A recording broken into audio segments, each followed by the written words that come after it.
नमस्कार मित्रांनो, आज आपण पाहणार आहोत झुकिनीची भाजी. अगदी कमी इन्ग्रेडियंटमध्ये झटपट बनणारी. चला तर पाहूयात.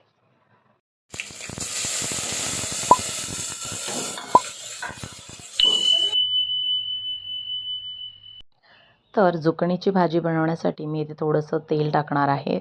अराउंड 2 चमच मी इथे तेल घेतलेलं आहे. त्यानंतर तेल गरम झाल्यानंतर मी यामध्ये कढीपत्त्याची पानं ॲड करणार आहे.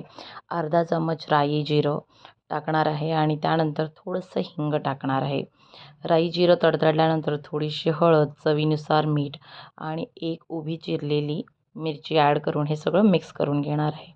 त्यानंतर आपण जी झुकणी आपण कट करून घेतली आहे, ती आपण यामध्ये ॲड करणार आहोत.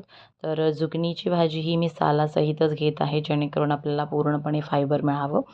तर हे सगळं छान सॉटे करून घेणार आहोत आणि हार्डली 5 ते 6 मिनटासाठी आपण ह्याला झाकण ठेवून त्याला स्टीम करून घेणार आहोत.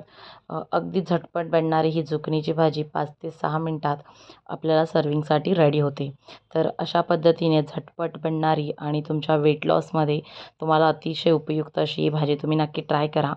तुम्हाला ती कशी वाटली मला कमेंट बॉक्समध्ये नक्की सांगा. व्हिडिओ आवडल्यास लाईक करा, चॅनलवर नवीन असाल तर सबस्क्राईब करा आणि व्हिडिओ पाहिल्याबद्दल धन्यवाद.